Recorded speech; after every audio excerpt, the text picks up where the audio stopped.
नमस्कार दोस्तों, स्वागत है आपका एग्जाम बुक चैनल में। दोस्तों UP triple S C PET और वीडियो के लिए जो हम लोग हमारी सीरीज चल रही है उसका ये 12वां पार्ट है। इसमें हम बात करेंगे जो बंगाल विभाजन का टाइम जो था उसके बारे में। क्वेश्चन कैसे बन सकते हैं वो आपको सबसे पहले इसमें बता दिया जाएगा और उसी के साथ साथ आपको जो है डिस्क्राइब किया जाएगा। डिस्क्रिप्शन में आपका टेलीग्राम लिंक है, उसको जरूर ज्वाइन कर लीजिए। पहला क्वेश्चन हम लोग देख लेते हैं, निम्न में से सहायक संधि का प्रयोग किसने किया था। ठीक है, सहायक संधि क्या थी। सहायक संधि का मतलब यह था कि देखो नाम से पता चल रहा है कि सहायक संधि, ठीक है, किसी की सहायता करने के लिए संधि होती है। और वैसे भी अंग्रेज जो थे वो सहायता के नाम पे कितना बड़ा बेवकूफ काटते थे वो सबको पता है, आप लोगों ने सबने पढ़ लिया होगा। ठीक, इसमें क्या होता था, जो राजा रजवाड़े होते थे उनके साथ एक संधि करी जाती थी और उनसे कहा जाता कि ठीक है, अगर कोई दूसरा राजा आपके ऊपर हमला करेगा तो हम बचाएंगे आपको, अंग्रेज ये कहते थे। और लेकिन उसके बदले आपको क्या करना पड़ेगा, हमारी कुछ आर्मी का पोर्शन जो है वो आपको अपने राज्य में रखना पड़ेगा और उनका पूरा खाना खर्चा जो भी कुछ है रहने महने का वो आप सब लोग आप उसको वो करेंगे और एक रेजिडेंस जो है वो आपके दरबार में रहेगा। बस इतना ही काफ़ी था और कुछ ना, वो तो खेल हो जाता था उतने में। तो लॉर्ड वेलेजली जो था उसने सहायक संधि की जो है वो आपका सहायक संधि के को सबसे ज़्यादा प्रयोग जो है वो आपका इसी ने किया है। ये आपके जो है 1798 से लेके और 1805 तक इनका कार्यकाल रहा है। नेक्स्ट क्वेश्चन है, ब्रिटिश सरकार ने बंगाल विभाजन की घोषणा कब की। बहुत इंपॉर्टेंट क्वेश्चन आ जाते हैं कि भाई ब्रिटिश सरकार ने बंगाल विभाजन कब किया और कब की घोषणा की, इसमें अंतर है। घोषणा जो है आपकी की थी 20 जुलाई 1905 को आपकी घोषणा करी थी। क्या ब्रिटिश सरकार ने बंगाल विभाजन की घोषणा 20 जुलाई 1905 में की थी। बंग भंग विरोधी आंदोलन जो था वो कब स्टार्ट हुआ। ठीक, बंग भंग विरोधी आंदोलन कब स्टार्ट हुआ। बंग भंग विरोधी आंदोलन, बंगाल को जो विभाजित किया जा रहा था पूर्वी बंगाल और पश्चिमी बंगाल में, उसको जो है उसके लिए एक बहुत बड़ा आंदोलन जो है खड़ा हुआ और वो आपका कब शुरू हुआ, 7 अगस्त 1905 को आपका बंग भंग आंदोलन की शुरुआत कर दी गई थी। बंगाल विभाजन कब से प्रभावी हुआ बंगाल विभाजन जो है वो कब से प्रभावी हुआ, तो ये डेट थी आपकी 16 अक्टूबर 1905। दोस्तों ये 3 डेट आपको जरूर याद होनी चाहिए। 20 जुलाई की डेट कौन सी है, जब आपका घोषणा करी थी गवर्नमेंट ने, और 7 अगस्त को आपकी कांग्रेस ने जो है वो आंदोलन छेड़ दिया था। ठीक, और ये कब है, इससे लागू हो गया था। फिफ्थ क्वेश्चन है, 1905 में बंगाल विभाजन किस वॉयसरॉय के काल में हुआ। ठीक, तो ये थे आपके लॉर्ड कर्जन जो था उसके कार्यकाल में आपका बंगाल विभाजन हुआ और ये 1899 से लेके 1905 तक आपका जो वायसराय रहा है भारत का। 7th क्वेश्चन है, बंगाल के विभाजन के समय बंगाल का लेफ्टिनेंट गवर्नर कौन था। ठीक, बंगाल के विभाजन के समय बंगाल का लेफ्टिनेंट गवर्नर कौन था, तो ये थे आपके सर एंड्रयूज फ्रेजर जो था वो बंगाल के विभाजन के समय बंगाल का लेफ्टिनेंट गवर्नर था। निम्न में से किसने बंगाल के विभाजन के विरोध में हुए आंदोलन का नेतृत्व किया था। बहुत ही इंपॉर्टेंट पर्सनैलिटी हैं, तो ये थे सुरेंद्र नाथ बनर्जी। इन्होंने जो है बंगाल में जब विभाजन हुआ तो उस टाइम पे जो आंदोलन हो रहा था उसमें सुरेंद्र नाथ बनर्जी ने जो है प्रारंभिक आंदोलन में अपना बहुत ही बड़ा नेतृत्व दिया था। बंगाल में विदेशी वस्तुओं के बहिष्कार का सुझाव सब प्रथम किसने दिया, कि भाई ऐसा था कि अब बंग आंदोलन तो शुरू हो गया, भाई लोग विरोध करने लग गए कि नहीं ऐसा नहीं होना चाहिए। लेकिन उस टाइम पे क्या था कि जब बंगाल विभाजन के जब आपका चल रहा था ये सारा प्रोसेस, तो उसी समय जो है कृष्ण कुमार मित्र ने ये कहा कि भाई ठीक है, हम बंगाल विभाजन के विरुद्ध आंदोलन तो कर रहे हैं, लेकिन अब हमें क्या है कि ज़्यादा प्रेशर डालने के लिए विदेशी वस्तुओं के बहिष्कार का भी जो है वो जो हमें करना चाहिए। ये प्रथम सुझाव जो है किसने दिया था, तो ये थे हमारे कृष्ण कुमार मित्र ने जो है वो प्रथम सुझाव दिया था। ठीक, बांग्ला पत्रिका संजीवनी, एक बांग्ला पत्रिका थी संजीवनी के संपादक कौन थे, तो ये भी दोस्तों कृष्ण कुमार मित्र थे। इन्होंने जो है ये बांग्ला भाषा में लिखी जाती थी संजीवनी, ठीक, उसके ये संपादक थे। कब बहिष्कार को राष्ट्रीय नीति के रूप में अपनाया गया, भाई ऐसा कब आया, कौन सी सन है इसमें जब बहिष्कार को, ठीक है, बहिष्कार का मतलब होता है विदेशी वस्तुओं के बहिष्कार को राष्ट्रीय नीति के रूप में अपनाया गया। तो ये समय था वही बंगाल विभाजन आंदोलन 1905 के समय पे, जो आपका बहिष्कार जो है उसको राष्ट्रीय नीति के रूप में मान लिया गया। बंगाल विभाजन के उपरांत किस दिन को शोक दिवस के रूप में मनाया जाता है, तो आपको पता है कि बंगाल विभाजन कब लागू हुआ, कब जो है वो उसकी घोषणा हुई और कांग्रेस ने कब आपका आंदोलन छेड़ा। तो लेकिन इसमें जब लागू हुआ, जिस दिन लागू हुआ 16 अक्टूबर 1905, उसी दिन को बंगाल में शोक दिवस के रूप में मनाया गया। 1905 में बंगाल विभाजन के बाद बंगाल का विभाजन दोबारा कब किया गया? ठीक है, बहुत बढ़िया क्वेश्चन है ये। ठीक है, और इसमें मतलब बहुत सारे बच्चे जो हैं फंस जाएंगे। तो ये डेट थी 1911।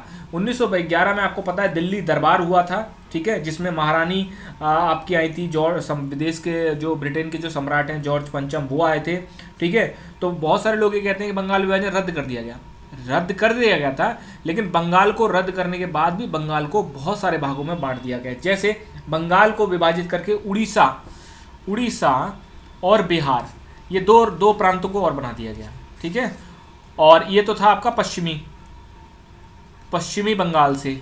ठीक है, और आपका पूर्वी बंगाल से क्या हुआ? पूर्वी बंगाल से एक जो है जो जिला निकाला गया, उसका नाम था असम। ठीक है, असम को एक नया प्रांत बना दिया गया। ठीक, तो दोबारा विभाजन कब हुआ है? दोबारा विभाजन हुआ है आपका 1911 में। मद्रास में स्वदेशी आंदोलन का नेतृत्व किसने किया? स्वदेशी आंदोलन वही 1905 वाला जो है, बंग आंदोलन वो भी 1905 वाला जो है, और विदेशी वस्तु जो है, जो बहिष्कार आंदोलन, वो, ये तीनों आंदोलन एक ही आंदोलन के अलग अलग नाम हैं, बाकी कंफ्यूज बिल्कुल मत करना। ठीक है, स्वदेशी आंदोलन, उसके बाद इसको हम भंग आंदोलन, उसके बाद हम इसको विदेशी वस्तु बहिष्कार आंदोलन। इन तीनों के नाम इन तीनों के जो कार्य हैं वो एक ही हैं, तीनों के नाम अलग अलग लिए जाते हैं, काम एक ही है। तो मद्रास में जो स्वदेशी आंदोलन का नेतृत्व किया था वो थे चिदम्बरम पिल्ले। निम्न में किस आंदोलन में वंदे मातरम भारतीय राष्ट्रीय आंदोलन का शीर्षक गीत बन गया? मतलब जैसे आजकल के टाइम पे कंट्रोवर्सी होती है ना, ठीक है, कुछ मेरे जो साथी संगीत जो वो एक कम्युनिटी है, प्रॉपर कम्युनिटी, वो मतलब ये कहते हैं कि वंदे मातरम जो है वो हम नहीं गा सकते। लेकिन अगर आप वही 1905 के टाइम पे जाएंगे तो आप देखेंगे कि कोई ऐसी कास्ट, कोई ऐसी कम्युनिटी, कोई ऐसा रिलीजन नहीं था जो कि ये गाना आपका नहीं गाता हो। सभी लोग इसको जो है गाते थे, क्योंकि वही तो बात है ना। देखिए, जहाँ पर पॉलिटिक्स घुस जाती है वहाँ पर जो है ये चीज़ें होती हैं। उस टाइम पे क्या था? उस टाइम पे सिर्फ एक चीज़ दिखती थी कि नहीं, हमें कैसे भी करके बंगाल के विभाजन को रोकना है। उसमें क्योंकि नुकसान आपके सारे रिलीजन, सारी कम्युनिटीज़ को था। ठीक, तो वंदे मातरम जो है उस टाइम पर एक बहुत ही बड़ा शीर्षक, हर दूसरे आदमी के जवान पे आप ये गाना आप सुन लेंगे। तो वो था आपका स्वदेशी आंदोलन, जब आपका वंदे मातरम को भारतीय राष्ट्रीय आंदोलन का शीर्षक गीत बना दिया गया। ब्रिटिश पत्रकार H.W. नेविंसन किस आंदोलन से जुड़े हुए थे? ठीक, ब्रिटिश एक पत्रकार थे H.W. नेविंसन, ये आपका किस आंदोलन से आपका जुड़े हुए थे? जुड़े क्या थे? मतलब वो आंदोलन उनके टाइम पे हुआ था जब वो इंडिया में थे। तो ये थे स्वदेशी आंदोलन। स्वदेशी आंदोलन के समय जो है ब्रिटिश पत्रकार H.W. नेविंसन जो हैं वो आपके भारत में थे, और उन्होंने पूरा आंदोलन देखा था किस तरीके से क्या हुआ था। ठीक है, और फिर उन्होंने बाद में इसको लेके the new spirit in India ये एक पुस्तक भी लिखी। 17 क्वेश्चन है, निम्न में कौन 1905 में कांग्रेस का अध्यक्ष बनाया गया? ठीक, कांग्रेस का अध्यक्ष आपका कौन बनाया गया? तो ये थे आपके गोपाल कृष्ण गोखले। अब एक क्वेश्चन इससे और बन सकता है कि 1905, देखिए कांग्रेस के सारे अधिवेशन आपको याद नहीं करने, लेकिन जब देखिए 1905 में बंगाल विभाजन आंदोलन हुआ, 1906 में आंदोलन चल रहा था, 1907 में सूरत स्प्लिट हुई, तो आपको पता होना चाहिए ना कि कौन से अध्यक्ष थे और कौन जो है उस किस टाइम पे कहाँ हुआ। ठीक, सारे आपको नहीं याद करने, मैं धीरे धीरे करके आपको बता दूंगा कौन सा याद करना है कौन सा नहीं। तो 1905 में कांग्रेस का अध्यक्ष कौन था? गोपाल कृष्ण गोखले। और 1905 का अधिवेशन कहाँ हुआ था? तो दोस्तों ये हुआ था बनारस में 1905 का कांग्रेस अधिवेशन, जिसके अध्यक्ष थे आपके गोपाल कृष्ण गोखले। 19 क्वेश्चन है, 1906 में कलकत्ता में अधिवेशन होता है। बनारस के बाद कहाँ होता है? कलकत्ता में कांग्रेस का अधिवेशन होता है। उसके अध्यक्ष कौन बनाए जाते हैं? देखिए 1906 में क्या हुआ था, 1907 में जो सूरत स्प्लिट हुई, सूरत फूट हुई, ठीक है, जो कांग्रेस दो धड़ों में बट गई, असल में उसके सिम्टम्स 1906 से ही शुरू हो गए थे। ठीक है, क्योंकि जो गर्मपंथी दल था वो अपने नेता को अध्यक्ष बनाना चाहता था, और नरमपंथी जो आपका दल था वो अपने नेता को बनाना चाहता था। लेकिन इसमें क्या हुआ, इसमें एक कंसेंसस बनी और दादा भाई नौरोजी जो कि बिल्कुल एकदम नरमपंथी गर्मपंथी दोनों लोग उन पर विश्वास करते थे, तो दादा भाई नौरोजी को जो है वो आपका 1906 में कलकत्ता में जो अधिवेशन हुआ उसका अध्यक्ष बना दिया गया। कांग्रेस के किस अधिवेशन में स्वराज का प्रस्ताव पास किया गया? बहुत ही इंपॉर्टेंट क्वेश्चन है, मोस्ट इंपॉर्टेंट क्वेश्चन है। कांग्रेस के किस अधिवेशन में स्वराज का प्रस्ताव पारित किया गया था? तो दोस्तों ये भी है 1906 का कलकत्ता अधिवेशन, जिसमें स्वराज का प्रस्ताव पारित किया गया था। सूरत विभाजन के समय कौन कांग्रेस का अध्यक्ष था? देखिए क्वेश्चन आ गया यही, सूरत विभाजन के समय कौन था कांग्रेस का अध्यक्ष? तो भाई लड़ाई झगड़ा करा के जो है रास बिहारी घोष को अध्यक्ष बनाया गया नरमपंथियों द्वारा, ठीक है, और गर्मपंथियों को जो है वो कांग्रेस से बाहर का रास्ता दिखा दिया गया, क्योंकि उस समय पकड़ जो थी 1907 में वो नरमपंथियों की थी कांग्रेस पे, गर्मपंथियों की नहीं थी। गुजराती पत्रिका राष्ट्र गुफ्तार के संपादक कौन थे? बहुत इंपॉर्टेंट क्वेश्चन है। तो इसके संपादक थे दादा भाई नौरोजी, ठीक है। राष्ट्र गुफ्तार। भारत के वयोवृद्ध नेता किसे कहा जाता है? ठीक है, अब इसको अगर इंग्लिश में ट्रांसलेट कर देता तो मैं सारे बच्चे समझ जाते, grand old man of India, सबको पता है कि हमारे दादा भाई नौरोजी हैं, लेकिन अगर हिंदी में आ जाए तो खेल मत जाना, दादा भाई नौरोजी ही इसका आंसर होगा। 24वां क्वेश्चन है, निम्न में कौन ब्रिटिश संसद में उदारवादी पार्टी से सदस्य चुना गया? पहला भारतीय थे, फर्स्ट भारतीय, अगर ऐसा आ जाए पहला भारतीय तो वो यही थे, फर्स्ट भारतीय, ठीक है। तो ये कौन थे भैया? ये भी आपके और हमारे दादा भाई नौरोजी थे। बहुत ही बड़ी पर्सनैलिटी थी ये, बहुत ही बड़ी पर्सनैलिटी।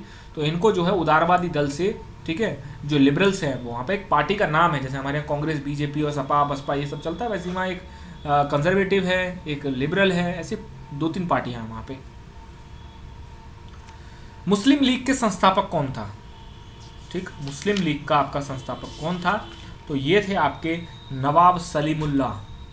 नवाब सलीमुल्लाह जो है वो उन्होंने मुस्लिम लीग की स्थापना की थी 1906 में।